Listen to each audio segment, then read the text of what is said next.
সুতরাং আমার কি করণীয়?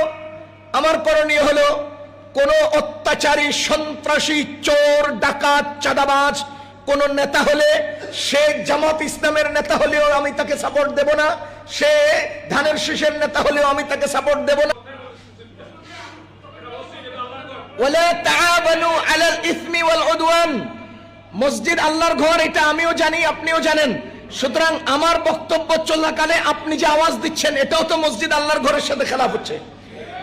চুপ চুপ থাকেন, সবাই চুপ থাকেন, সবাই চুপ থাকেন। নির্বাচন বাইরে, এখন কি বলতেছি আমি? নির্বাচনের কথা বলবো না?